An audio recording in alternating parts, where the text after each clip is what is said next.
Hello everyone, welcome to angel smart classes. कैसे हैं आप सब? आई होप अच्छे होंगे। यूपी टीजीटी कॉमर्स का पेपर करेंगे आज हम पार्ट 3। इससे पहले पार्ट 2 हम कर चुके हैं, जिसने नहीं देखा वो देख लेना। और जो चैनल पे नहीं है चैनल को सब्सक्राइब कर देना। वीडियो अच्छी लगे तो लाइक शेयर कमेंट करना। क्वेश्चन देखिए, who said money consist of those things which with in a society are of general acceptability. ये डेफिनेशन दी हुई है। डेफिनेशन किसने दी थी? ये दी थी एली ने। डेफिनेशन से दी थी एली ने। नेक्स्ट क्वेश्चन है, type of cumulative frequency distribution है। एक कम्युलेटिव फ्रीक्वेंसी डिस्ट्रीब्यूशन है, उसमें जो क्लास इंटरवल है are added in top to bottom. ये इंपॉर्टेंट है, कहाँ से ऐड हो रहे हैं? वो टॉप से बॉटम में ऐड हो रहे हैं, तो उसको हम क्लासिफाई करेंगे marginal distribution, variation distribution, less then type distribution या मोर देन डिस्ट्रीब्यूशन। देखो देखो ये फ्रीक्वेंसी हमें गिवन है, ठीक है, 7, 5, 8, 10, 6, 6, 8। लेस देन 40, हमें 40 से कम चाहिए। 40 से कम कितने हैं? 7। तो कम्युनिकेटिव फ्रीक्वेंसी हम निकालेंगे यहाँ पे 7। फिर लेस देन 50, 50 से कम कितने हैं? एक तो 40 वाले हो गए और एक ये 5। तो 7 + 5, 7 + 5 हो गया 12। फिर 60, 60 में ये तीनों आ जाएंगे। 12 प्लस ये 12 था और 8 20 हो गया, ठीक है 20। फिर 70 में 20 + 10 30। फिर 30 तक थे, 30 + 6 36। तो हम क्या कर रहे हैं? टॉप से बॉटम हम क्या कर रहे हैं? ऐड कर रहे हैं। तो ये हमारी फ्रीक्वेंसी है distribution less than distribution, less than. उसके बाद the process that entails a proper and rational distribution of work between the member of the staff of the organisation is called internal check. इस type का पहले भी question आ गया है। इसमें क्या है? काम को डिस्ट्रीब्यूट करते हैं, ऐसे डिस्ट्रीब्यूट करेंगे कि एक पर्सन का काम दूसरे के द्वारा चेक हो जाता है, तो होता है internal check. Recording of business transaction in a systematic, हालांकि इसमें देखो थोड़ी सी एम्बिग्यूटी है, क्लियर नहीं है ये, ठीक है, बट ऑप्शंस के अकॉर्डिंग ये ज्यादा सुटेबल आंसर है। Recording of business transaction in a systematic manner. देखो रिकॉर्ड कर रहे हो आप ट्रांजैक्शन को, रिकॉर्डिंग हो रही है, देखो ठीक है, ये वर्ड इंपॉर्टेंट है, रिकॉर्ड कर रहे हो आप। And classifying them in ledger, उसको क्या कहते हैं? हम बुक कीपिंग। बुक कीपिंग में हम क्या करते हैं? रिकॉर्डिंग करते हैं, ठीक है। जहाँ बुक कीपिंग खत्म, उसके बाद अकाउंटिंग स्टार्ट होता है। फिर इसमें हम क्या करेंगे? Trial balance, profit and loss account और बैलेंस शीट बनाएंगे। On 28th March 2019, stock worth ₹10,000 was lost by fire. Lost by fire हो गया तो हमने एंट्री कर दी loss by fire। loss by fire loss हो गया हमारा। किसको कम कर देंगे? टू परचेज को कम कर देंगे हम। कहाँ हो जाएगा? ये परचेज हमारी कम हो जाएगी। बट इंश्योरेंस कंपनी से हमने फुल क्लेम इंश्योरेंस करवाया होगा गुड्स का, इंश्योरेंस कंपनी ने फुल क्लेम क्या कर लिया हमारा? एक्सेप्ट कर लिया 31 मार्च को। 21 को ये लगा फायर, फायर हुई 28 को, 21 में 28 को, 31 को ही इंश्योरेंस कंपनी ने कहा कि हम क्लेम एक्सेप्ट करते हैं, हम पैसे दे देंगे, ठीक है। तो ये हमारी क्या बन जाएगी? एसेट बन जाएगी। तो इसको कहाँ दिखाएंगे? एक तो परचेज से कम हो जाएगा, ट्रेडिंग अकाउंट में जाएगा, और एसेट बन गई balance sheet. D, losses are anticipated and profits are not accounted until realized। कहता है कि लॉस को तो आपने लॉस मान लो पहले से ही, बट प्रॉफिट को जब तक प्रॉफिट नहीं मानो, जब तक कि आपके हाथ में नहीं आ जाए वो। तो ये कौन सा प्रिंसिपल है? हमारे ये अकाउंटिंग के प्रिंसिपल है, कंसिस्टेंसी है, ठीक है। ये प्रिंसिपल है हमारा कंजर्वेटिज्म। कंजर्वेटिज्म ये कहता है, कंसिस्टेंसी क्या कहता है? पहले देखो, कंसिस्टेंसी कहता है कि हर साल ना आप फ्रीक्वेंट चेंजेस नहीं करो। जैसे डेप्रिसिएशन की पॉलिसीज हैं, डेप्रिसिएशन के मेथड लगाते हो आप, जैसे आपने रिटर्न डाउन लगा दिया, ये नहीं कि फिर अगले साल फिर स्ट्रेट लाइन लगा दो, ठीक है। यानी कि कंसिस्टेंसी होनी चाहिए, फ्रीक्वेंट चेंजेस नहीं करो। कंजर्वेट कंपेयरेबिलिटी कोई प्रिंसिपल नहीं है, इसमें कंपेयर किया जाता है अकाउंट्स को। कंजर्वेटिज्म ये कहता है कि आप लॉस को पहले से लॉस मान लो, प्रॉफिट को प्रॉफिट नहीं मानो, यानी कि ये कहता है प्लेइंग सेफ। इसको प्रूडेंस कंसेप्ट भी कहते हैं, प्लेइंग सेफ भी कहते हैं, प्रूडेंस कंसेप्ट भी कहते हैं। डिस्क्लोजर का मतलब है डिस्क्लोज करना, चीजों को प्रकट करना, शो करना सारा बुक्स में, अकाउंट में। Which of the following is a basic evidence of a transaction? Evidence, देखो एविडेंस का जहां भी नाम आ जाए, ट्रांजैक्शन का प्रूफ, ट्रांजैक्शन का प्रूफ क्या होता है? बिल वगैरह, तो उसको कहते हैं वाउचर। अंडर परफेक्ट कॉम्पिटिशन ए फर्म में earn super normal profit. Super normal profit देखो दो सिचुएशन है, एक तो होती है शॉर्ट रन की और एक होती है लॉन्ग रन की। किसकी बात हो रही है यहाँ? परफेक्ट कॉम्पिटिशन की, परफेक्ट कॉम्पिटिशन की। तो शॉर्ट रन में तो तीन सिचुएशन हो सकती हैं, उसको सुपर नॉर्मल प्रॉफिट भी हो सकते हैं, उसको नॉर्मल प्रॉफिट भी हो सकते हैं, और उसको लॉस भी हो सकता है। बट लॉन्ग रन में क्या होगा? नॉर्मल प्रॉफिट होंगे, ठीक है। तो यहाँ सुपर नॉर्मल प्रॉफिट होंगे उसको शॉर्ट रन में, शॉर्ट रन में। और लॉन्ग रन में क्या होता है, सुपर नॉर्मल नहीं होता, फिर नॉर्मल प्रॉफिट होता है। विच ऑफ द फ्लोइंग है कॉन्ट्रा एंट्री। कॉन्ट्रा एंट्री क्या होती है, जिसका एक ही टाइम में दोनों साइड इफेक्ट पड़ता है। जैसे कैसे, जैसे मैंने बैंक में पैसा डिपॉजिट करवाया, मैंने एंट्री कर दी bank account debit to cash, देखो इसका कैश पे भी इम्पैक्ट पड़ा और बैंक पे भी, एक ही साइड में दोनों पे इम्पैक्ट पड़ा, वो कॉन्ट्रा एंट्री होती है। इसको सी से डिनोट करते हैं, सी लिख देते हैं। तो ये इसका जो होता है, ये एंट्री कहाँ जाती है, ये जाती है 3 कॉलम कैश बुक में, जब आप बैंक का भी कॉलम बना रहे हो और कैश का भी कॉलम बना रहे हो। Which of the following is not a source of finance for a company? Company के लिए कहाँ से सोर्स का मतलब कहाँ से कंपनी को पैसा नहीं मिला, देखो इक्विटी शेयर इशू करेगी पैसा आएगा, प्रेफरेंस शेयर इशू करेगी पैसा आएगा, डिवेंचर इशू करेगी पैसा आएगा, फिक्स पोस्ट परचेज करेगी पैसा आएगा नहीं, यहाँ पैसा जाएगा। ठीक है, ये सोर्स नहीं है। A company forfeited 100 equity shares of ₹10 each, which a final call of ₹4 per share was unpaid.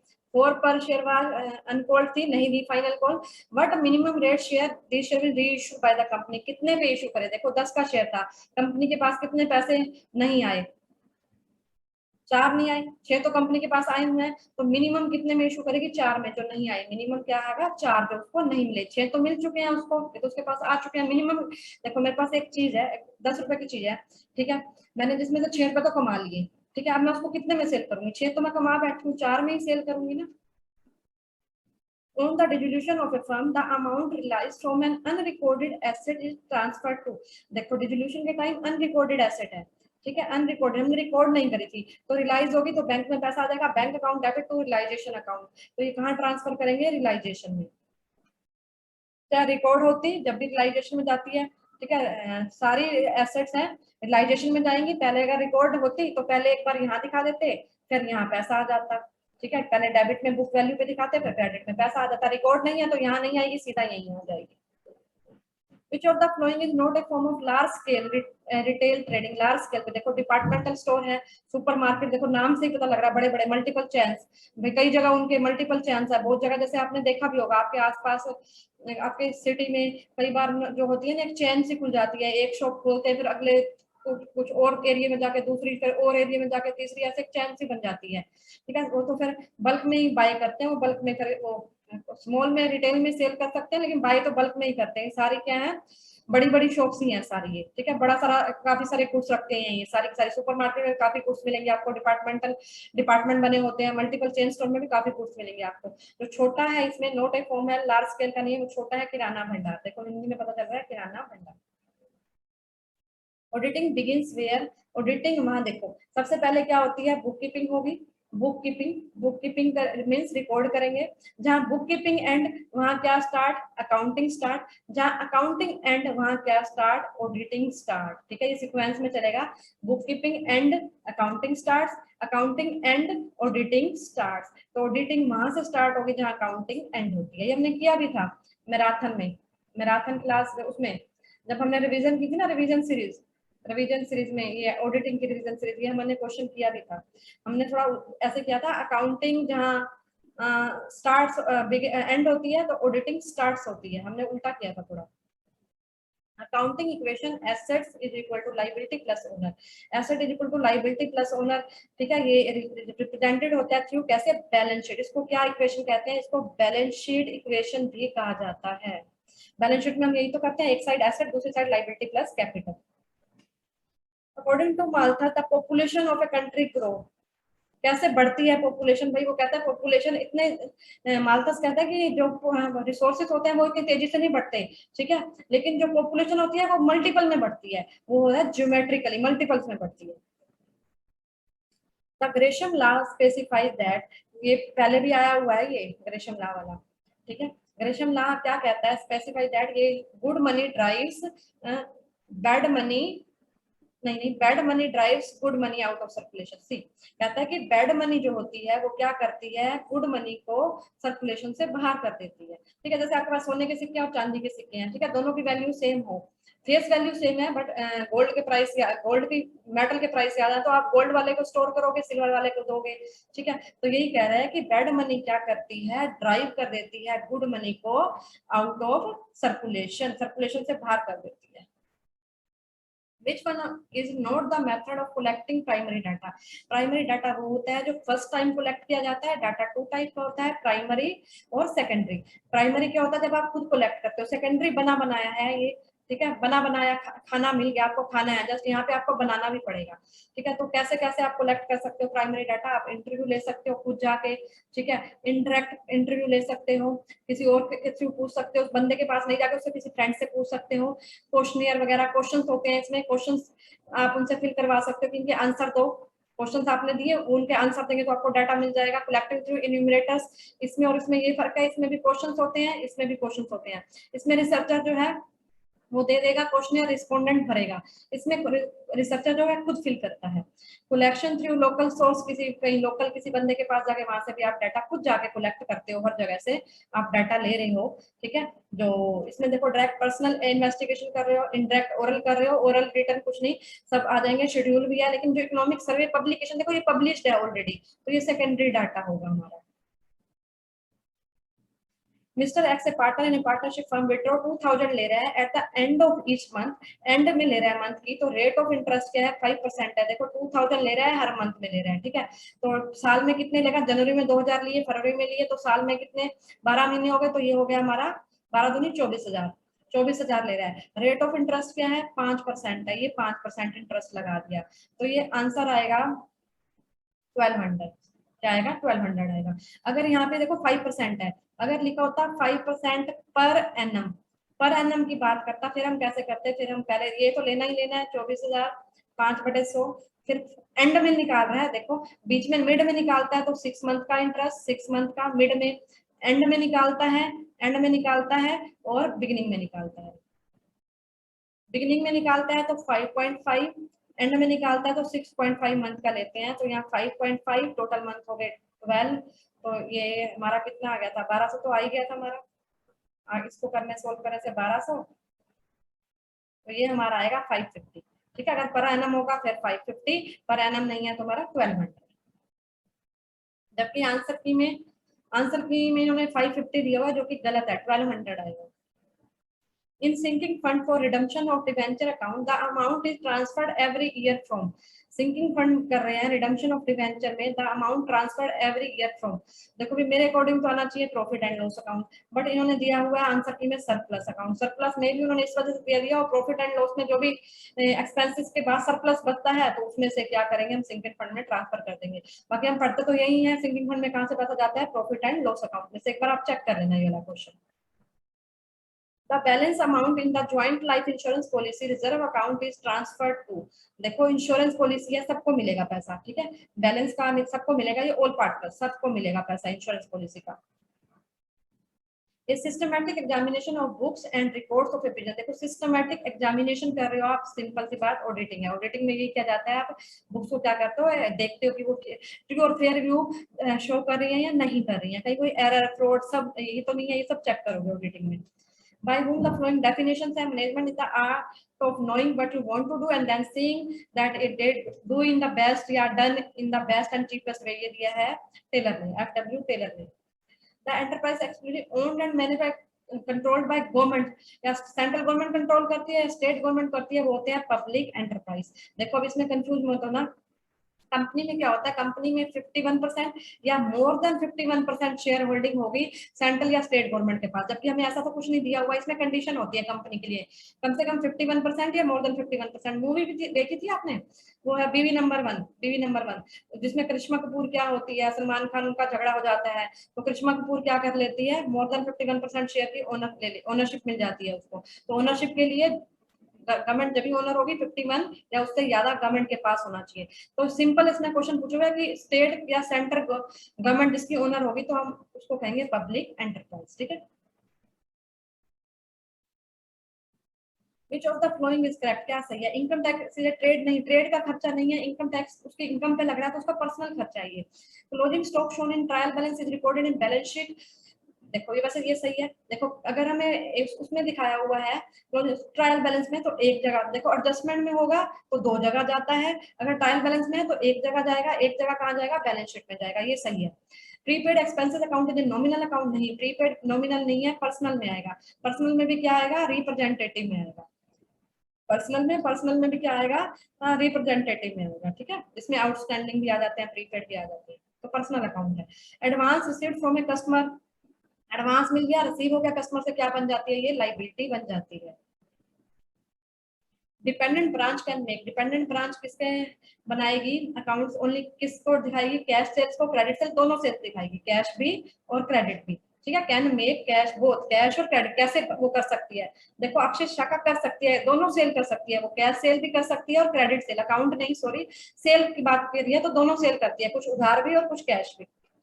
Voucher refers to, voucher का मतलब क्या होता है, जो ट्रांजैक्शन के प्रूफ होते हैं, ठीक है, वो वाउचर होते हैं जो प्रूफ होते हैं ट्रांजैक्शन के, जिसको जैसे बिल वगैरह हो गए, जैसे कैश रिसिप्ट, आपने कहीं कैश पेमेंट करी, आपको कैश रिसिप्ट मिल गई, तो आपके पास प्रूफ है आपने इतना खर्चा किया, इनवॉइस, इनवॉइस को दूसरा नाम बिल भी कहते हैं, ठीक है। जैसे हम गुड्स वगैरह कुछ शॉपिंग करके लाए तो हमें बिल मिल गया, या उधार ली, वैसे इनवॉइस उधार पे होता है, बाद में ये इनवॉइस, ये कैश रिसिप्ट क्रेडिट पे, जैसे आपने उसी टाइम पेमेंट कर दी तो कैश रिसिप्ट है, जब उधार होती है तो इनवॉइस होता है। काउंटर फॉइल क्या होता है, जैसे आपने कभी देखा हो कि आपने कोई भी पेमेंट करी हो ना, तो जैसे ये रसीद होती है ना, उसको यहाँ पे डॉट डॉट से लगे होते हैं, एक पार्ट आपको दे दिया जाता है, एक पार्ट वो खुद रख लेते हैं, वो होता है काउंटर फॉइल। ये भी रसीद ही लगा लो एक तरह से, तो सारे हैं वाउचर, सारे ही प्रूफ है। मेमोरेंडम ऑफ एसोसिएशन, जिसको क्या कहते हैं, internal rules of the company, नहीं गाइडलाइंस है, एग्रीमेंट है, ये है चार्टर ऑफ द कंपनी, ठीक है। मेमोरेंडम क्या है, पहले भी एक पीईटी में क्वेश्चन आया हुआ है, ठीक है, ये पहले भी आया हुआ है, ये रिपीट होते हैं क्वेश्चन, इसमें एक तो रिपीट होंगे ही होंगे। The most dominating cause of environmental pollution, सबसे ज्यादा कोजेस क्या है, इंडस्ट्री से होता है, देखो इंडस्ट्री से बहुत होता है, एक तो धुआं वगैरह भी उठता है, दूसरा जो अपना वो गार्बेज वगैरह है, जो भी उनके केमिकल्स हैं, वो सारा नदियों में भी बहाते हैं, तो ज्यादा पोल्यूशन कहाँ से होता है इन्वायरमेंट को, इंडस्ट्री से होता है, ठीक है, हर जगह पोल्यूशन होता है वहां से। Which one of the following is not a formula of standard deviation का फॉर्मूला क्या नहीं है, देखो ये तो सिंपल फॉर्मूला सभी को पता है, डी स्क्वायर एंड डी बटे एन का होल स्क्वायर, ये तो होता है। अब कंफ्यूजन रहेगी यहाँ इन तीनों में। अच्छा देखो अभी इन दोनों को भी देखो, ये दोनों सेम ही है, देखो अगर मैं इसका एलसीएम लूं, यहाँ पे एन है यहाँ एन नहीं है, ठीक है, तो मैं इसको एलसीएम लूंगी इसका, तो मेरे पास यही तो आ जाएगा, सिग्मा डी स्क्वायर बटे एन माइनस एन मल्टीप्लाई हो जाएगा एक्स बार माइनस ए का स्क्वायर, यही आ जाएगा, और सबके बटे में क्या आ जाएगा एन, ठीक है। तो इस जो थर्ड में एलसीएम लिया, तो फोर्थ में यही एलसीएम ही तो लिया हुआ है इसका, तो ये दोनों तो इसका मतलब सही होंगे, क्योंकि तो एक साथ गलत हो नहीं सकते, अगर नहीं भी आता देखो इसका एलसीएम लिया हुआ है यहाँ पे, तो ये दो तो सही हो गए, ठीक है, ये हमें पता ही है, तुम्हारा गलत क्या है ये, तो इसका सही फॉर्मूला क्या होगा, इसमें अंदर एन मल्टीप्लाई होगा, या तो होगा एन सिग्मा डी स्क्वायर, ठीक है, या तो ऐसे होगा, या फिर सिग्मा डी स्क्वायर ले रहे हैं तो एन को या तो आगे मल्टीप्लाई कर दो या पीछे मल्टीप्लाई, किसी बुक में आगे भी मिलेगा, किसी बुक में आपको पीछे भी मिलेगा, तो यहाँ मल्टीप्लाई नहीं हुआ इसलिए गलत है। The monopolist maximizes profit by producing and selling their output at that point on which, देखो मैक्सिमाइज प्रॉफिट वही होगा जहां MC is equal to MR, सही क्वेश्चन आंसर है इसका, एमसी क्या होती है, एमआर इक्वल होती है, मार्जिनल कॉस्ट और मार्जिनल रेवेन्यू क्या होते हैं, इक्वल होते हैं, वहां मैक्सिमाइज होता है। In journal transactions are recorded on, journal में ट्रांजैक्शन किस बेस पे रिकॉर्ड होती है, chronological, analytical, convenience, selective. Chronological means date wise जो पहले ट्रांजैक्शन होगी, देखो जनरल क्या है, सबसे पहले तो प्राइमरी एंट्री की बुक कहा जाता है, ओरिजिनल एंट्री की बुक कहा जाता है, और इसमें क्या होती है, फर्स्ट टाइम एंट्री रिकॉर्ड होती है, किसमें, ये रहा क्रोनोलॉजिकल ऑर्डर में, मैंने करवाया भी था आपको, क्रोनोलॉजिकल ऑर्डर में होती है, ठीक है, तो हमारा आंसर ये हो गया।